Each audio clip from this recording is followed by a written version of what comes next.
permutations and combinations. We're going to solve problems that involve the fundamental accounting principle, which is something that is basically all that is like with the tree diagram, is finding that if we have a tree diagram, then what's my total down here is basically, if I add all these up, what is it? And that's the fundamental accounting principle. And then we're going to learn about some things called permutations and combinations. So we previously used the tree diagrams. And so what happens with a tree diagram is you have the fundamental accounting principle. And that fundamental accounting principle says if there are n items and m sub 1 ways to choose the first one, m sub 2 ways to choose the second one, after the first one's been chosen, and so on, how we find the total number of possibilities just by multiplying. So if we had, what was that problem there? It was on that, it was use the tree diagram. It says Natalie has 3 colors of wrapping paper and 3 colors of ribbon. Make a tree diagram showing all the possible ways that she can wrap a present. Well, how many different ways are there? You have 3 choices for the wrapping paper, right? And 3 choices for the ribbon. And if you put them together, you have 9 different choices there for the ways that she can wrap a present. And that's all the fundamental accounting principle is depending on how many options you got, you multiply those options together to get your total. So here we have, they're going to make a yogurt parfait, and they're going to choose 1 flavor of yogurt, 1 fruit topping, and 1 nut topping. And they want to know how many choices are there for parfaits. And you could make a tree diagram out of this. We would have, for our flavor, we'd have 2 different choices there.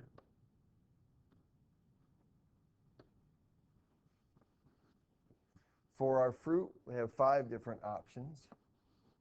And for our nuts, we have 3 different options. And so we can make a tree diagram. Here we start off, we have our plain and our vanilla. And then for each of those plain, there's going to be 5 choices for the fruit, right? So I'd have to have 5 branches off from here.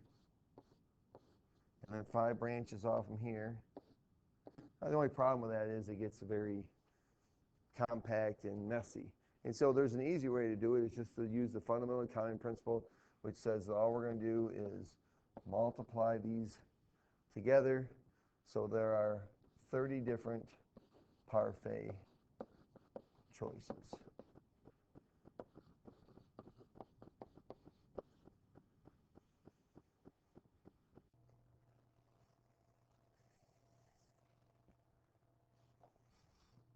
So when you're using the fundamental accounting principle, it's basically like taking the very last row you would have of a tree diagram and add them all up.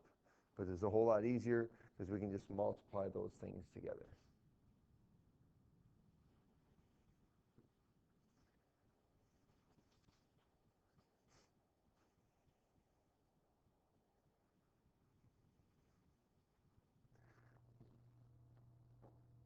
Now this also works for other things. One of the things is a password. And how many of you have passwords? How many of you have more than 1 password? Okay, you probably do, right? Because you have a password for your login here to school. You have a password for your Twitter account if you got one of them. You got password for maybe logging into your computer at home. You know, maybe you have a different password if you have a Facebook. And everything we've got passwords. And so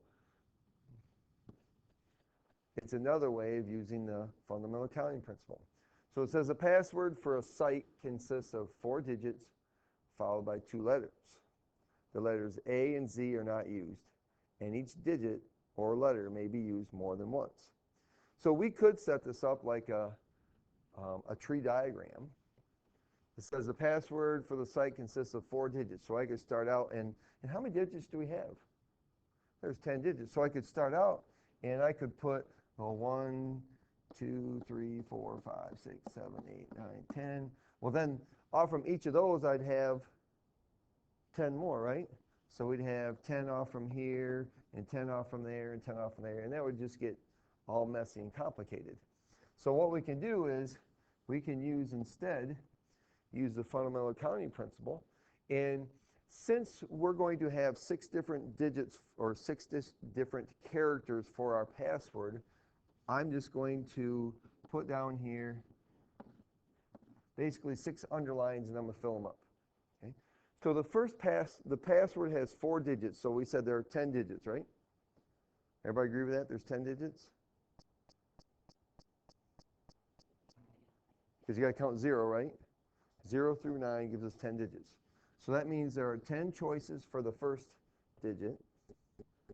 There would be 10 choices for the second digit, 10 for the third, and 10 for the fourth. Then it says the last 2 characters of this password have to be letters. And A and Z are not used. So how many letters are there minus A and Z? 24. Right? So we have 24 here and 24 there. So how many unique passwords are there? Well, let's see, 24 squared times 10 to the 4th, which is equal to what?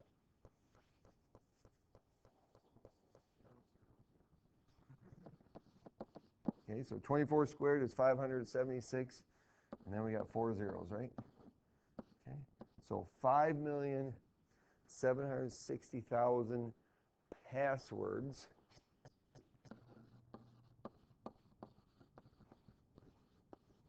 So, I mean, that's just using 4 digits and 2 letters, and you could throw capital letters in there too. Those would be different, and you could throw different characters in there or symbols, like an @ symbol or the pound symbol, like that. So when you think about how many passwords there are, in reality, there's a ton of them. And the only thing is that if a password doesn't make sense to you, you usually don't use it, right? It's got to have some meaning to you, not like 574 AZ or something, What's that? Are they?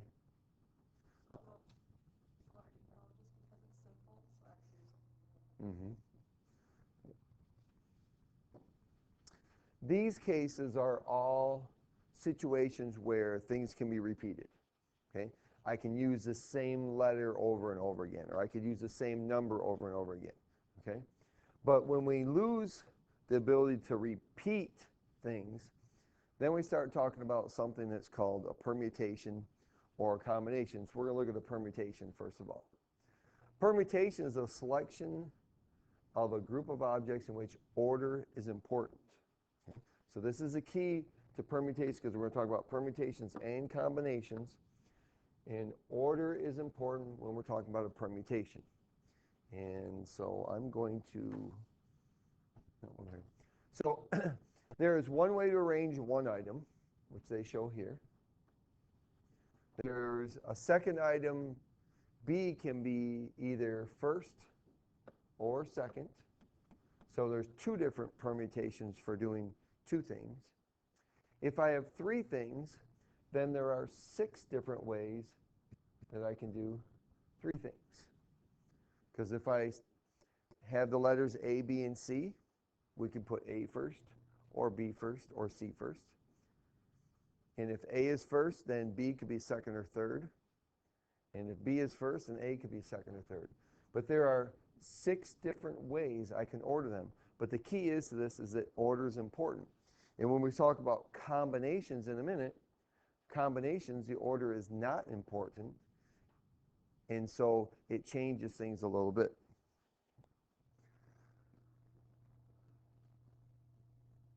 And with working with permutations, we're going to be using the symbol called a factorial symbol. And this factorial symbol is actually on your calculator, but we're going to talk about it and be able to use it without your calculator. So the factorial of a number is the product of the natural numbers less than or equal to that number. So we were working with factorial is actually over here. Okay? For number 4 here,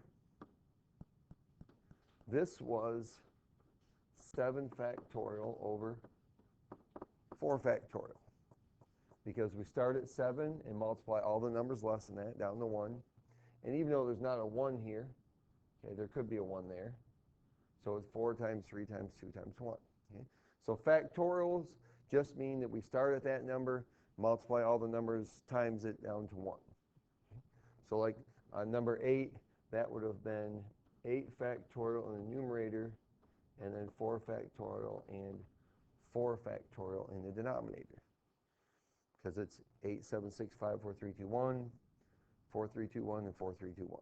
Okay? So when we talk about factorials, we just mean we're starting with that number, multiplying all the numbers less than it. So they give it in numbers here, an example with 6 factorial, and also a statement using algebra. Sometimes you may not want to order a set of items. Suppose that you want to select and order 3 people from a group of 7. One way to find possible permutations is use the fundamental time principle. So we're going to look at this in a couple different ways. Permutations are actually really pretty simple, but what happens is that some people get them confused with combinations, and when you do, it becomes a little bit of a problem, but something you'll be able to deal with. So like if we wanted to order 3 people from 7, we would have 7 choices for the first person, 6 choices for the second person, and 5 choices for the third person. That makes sense, right? Because every time I pick one person to do something, then I have one less to work with. So if we have a permutation, so we have we've arranged these then, is we have 7 people to choose from, and we're not going to choose 4 people. Okay? That's what this happens here with a 7 factorial over 4 factorial. So a permutation is the number of permutations of 7 items taken 3 at a time. And we write it this way, 7, subscript 7, capital P, and a subscript 3. That means I have 7 people, or 7 objects, and I'm going to choose 3 of them. And so the permutation would be 7 factorial over 7 minus 3 factorial, or 7 factorial over 4 factorial. And here's the general formula is written here then for a permutation. If I have n objects, and I'm taking r of them at a time, then it's n factorial over n minus r factorial. So you can see what happened up here then is what it did is that I had 7 choices for the first, 6 choices for the second, 5 choices for the third. And in reality, that's what I got for my answer. And then we had these other ones that were canceled out. Now, the reason we're looking at the permutations here and looking at that formula is that we need it to access it also for when we do combinations. So here we have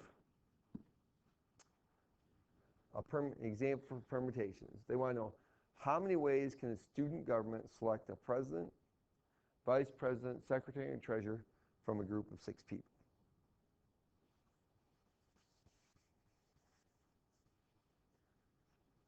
Now, when we're looking at these, we have to understand that in this case, order is important.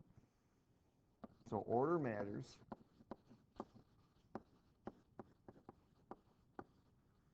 Because each person we're choosing has a specific job. Okay? One person's going to be the president. One person can be the vice president, the secretary, and the treasurer. So this is going to be a permutation of 6 people, and we're going to choose 4 of them.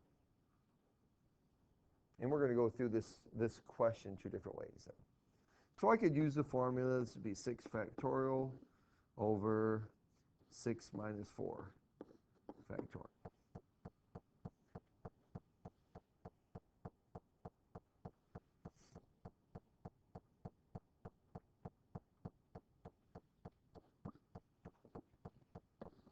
So 6 factorial over 2 factorial. Now, we can write that all out, find that answer, 6.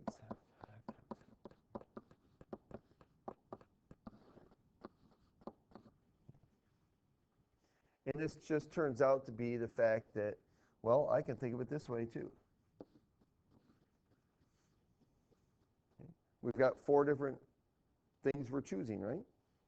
We have 6 choices for our president. That means there's only 5 people then left to choose for the vice president, 4 for the secretary, 3 for the treasurer, which all I'm doing is multiplying them together. So we can use the fundamental accounting principle in this case, or we can use the formula for permutations. They both give me the same answer because here I'm just going to cross out the 2's and the 1's. And either way, we have 6 times 5 times 4 times 3. So there are, how many, Rachel? There are 360 different ways that they could choose president, vice president, secretary, and treasurer.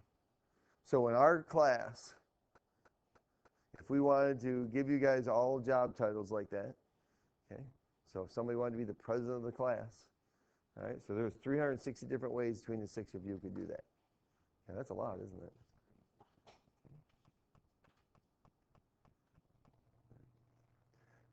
But the reason this is a permutation, because order matters because we're specifically given job titles to people. Okay? If we were just choosing 4 people to be our leaders of our class, then it would be a whole different situation, and we'll talk about that in a minute. Letter B. How many ways can a stylist arrange 5 of 8 vases from left to right in a store?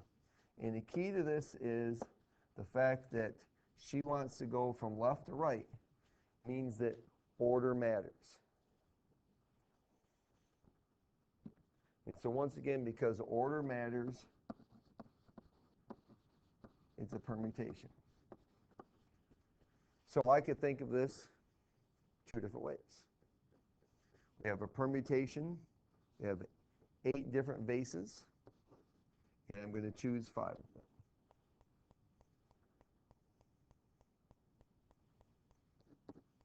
So I can write it as 8 factorial over 8 minus 5 factorial.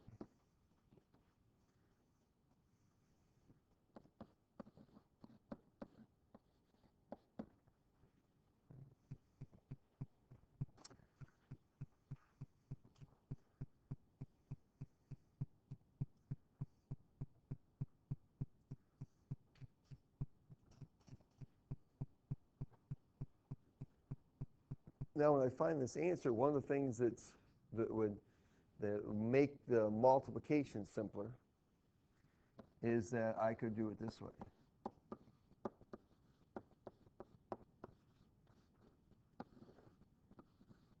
Instead of writing 3 times 2 times 1, I can just write 3 factorial, because we know that these represent the same number anyway, and they're going to cancel.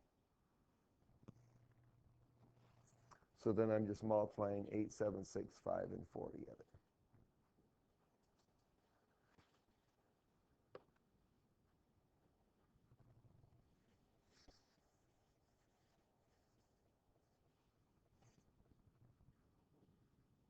So you could have just done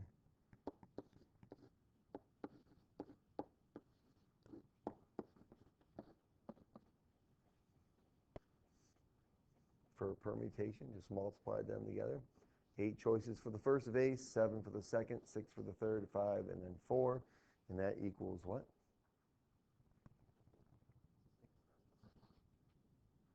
6,720. Okay. So 6,720 different ways she could arrange 5 vases, given 8 of them to choose from.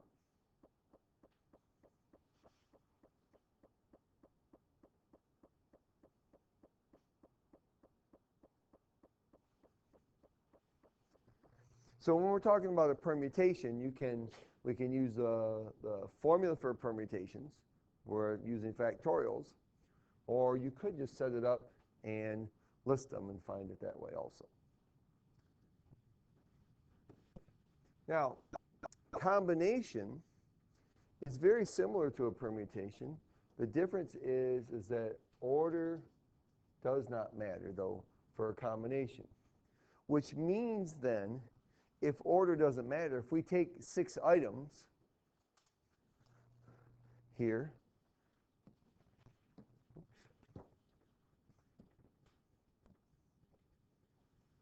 if we did a permutation of 3 items, there are 6 different ways we can do A, B, and C. Okay?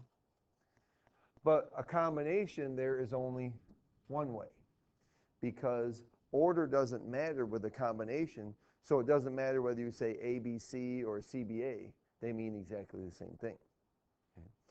So because of that, depending on however many objects we have, we end up having to take a permutation and we have to divide by the number of objects we're using. So a combination is very similar to a permutation. So here are the number of permutations, are the ways to arrange all items divided by the ways to arrange the items not selected. Okay, that's what we were just doing with permutations. Where with a combination, we also have to include in there the number of ways to arrange the selected items.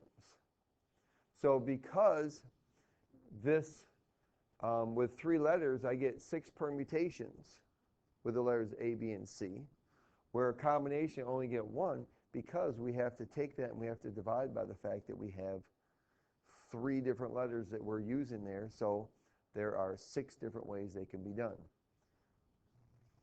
So here's the formula then for a combination. Very similar to a permutation, except that we are dividing by the value of R also, the number of items that we are choosing from.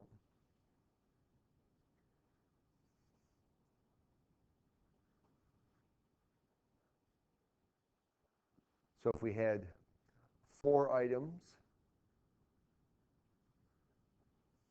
with permutations, there would be 24 different possibilities, but with a combination, there would only be 1.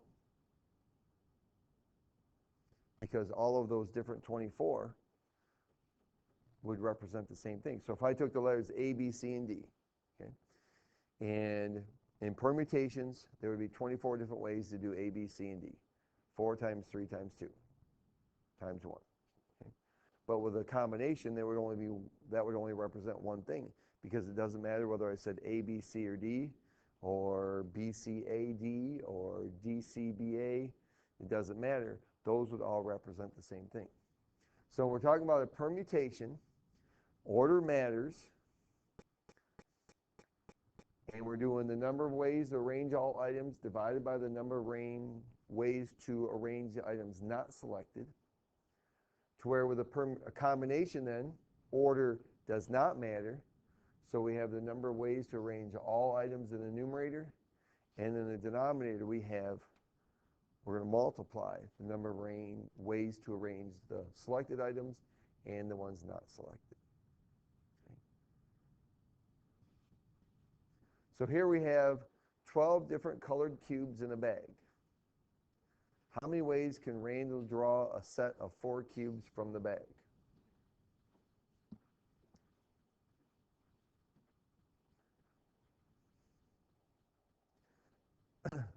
Now this problem does not involve anything that involves order. Okay? Doesn't say that Randall's going to take and set them down in a line, or put them down from left to right. Okay? And so since he's not doing that, then order does not matter.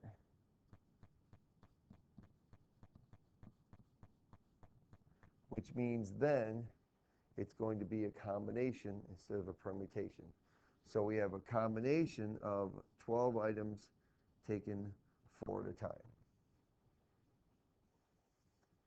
So he has 12 items to choose from, and he's going to choose 4 of them. Since he's not lining them up anyway, or any kind of order, since he's just going to get four cubes from the bag, there's no order, so we don't use a permutation where you use a combination. So then this is going to be 12 factorial over 4 factorial times 12 minus 4 factorial. So what happens is with a combination, the two numbers in the denominator have to add up to the number that's in the numerator. Okay?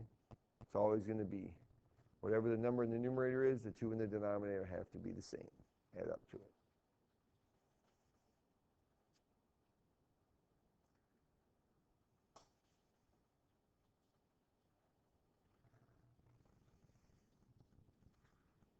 So when you're writing this out then, the easiest way to write it out is to do 12 times 11 times 10 times 9 times 8 factorial, and 4, 3, 2, 1 times 8 factorial. And you can write it all out, the 8, 7, 6, 5, 4, 3, 2, 1 if you want, but I'm going to have both of those in the numerator and the denominator, so you don't need to write them all the way out because I'm just going to end up canceling them anyways.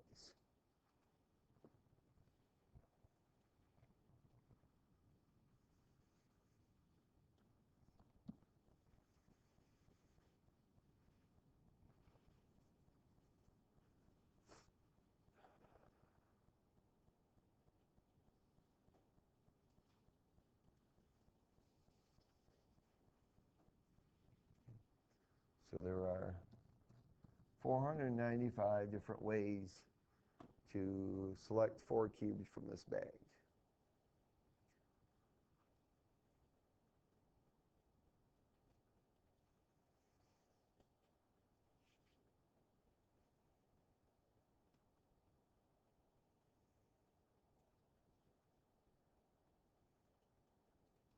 Now, if order mattered, then there would be a whole lot more of them. Okay? Actually, 24 times more, because we actually divided by 24 here. 4, 3, 2, 1.